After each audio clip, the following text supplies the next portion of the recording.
Arcane Series 2, Episode 5, titled Blisters and Bedrock. Now, of course, what happened last episode is apparently Vander's alive. Vander's alive as a werewolf.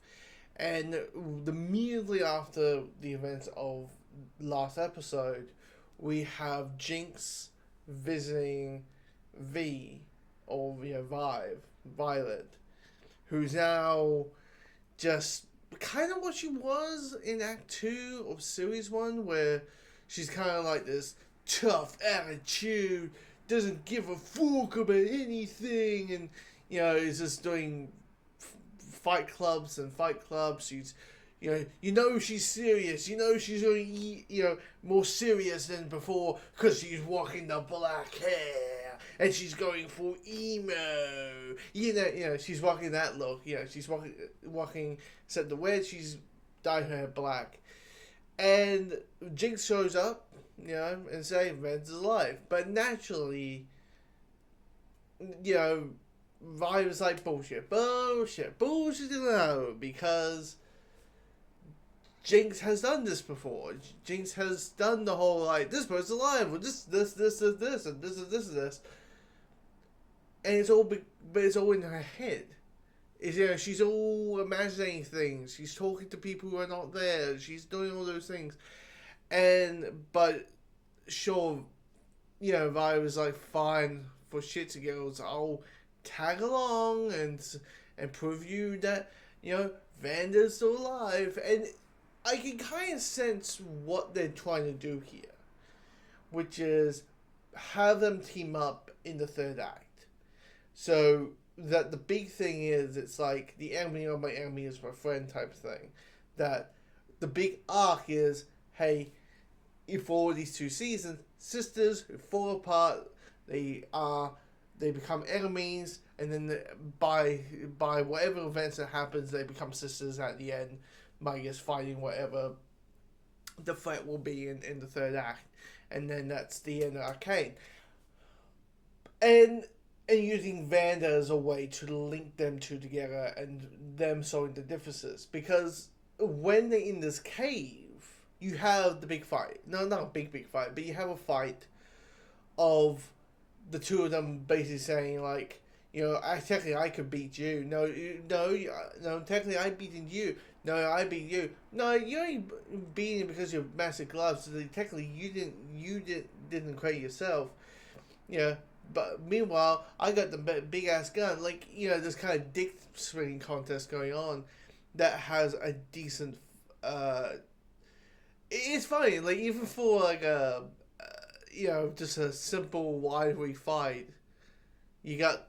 You get the action sequence. They got to treat this fight as a same level as, say, the action sequence that happens at the end of the episode. It's quite interesting, all that, because normally I would thinking, well, it's just people bickering, but let's not treat it like this big giant epic thing. But they do treat it like it's a big giant epic thing, which is quite weird. But it is kind of, you can kind of see, like, hey, even though they're doing the whole thing, it's the whole thing of, hey, we're not sisters. We pretend like we're not sisters anymore, but we still are. And he invented it as the link thing, where they keep saying to each other, he's your father too, he's your father too, he's your father too, even though there might be some doubts from others. And it slowly becomes this kind of very beautiful thing, this very touching thing that goes on. Definitely nearly at the end, where you have the origin of Violet's name.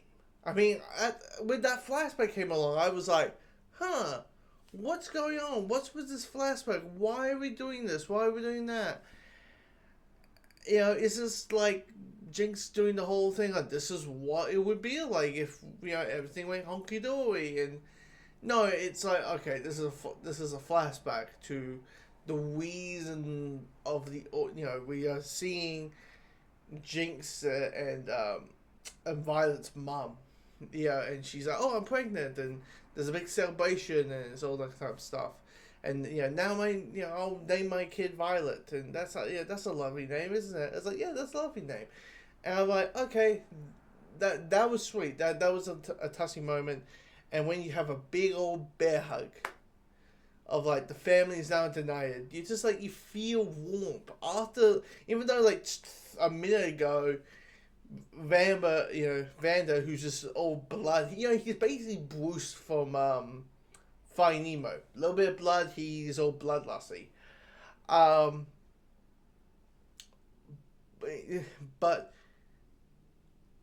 you can send. So there's this big action sequence between V and Vanda, who's heavy on the bloodlust, but then like a minute later, 2 minutes later, it turns to just a big old bear hug, and the family is now one, and it's kind of this very beautiful, touching thing.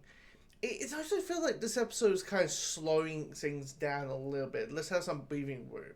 Let's have some breathing room with this type of episode, because Act 1 is probably, was bombastic. Act 3 is probably gonna be bombastic.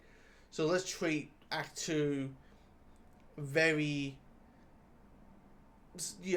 slow pace, world building, setting things up as much. Now the other stuff with this episode, like the evil scientists, couldn't care less.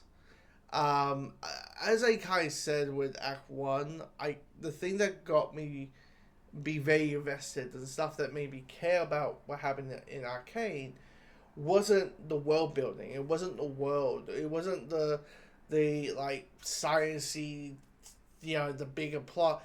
It was the main two characters. So, and everything else was kind of like the least interesting moments.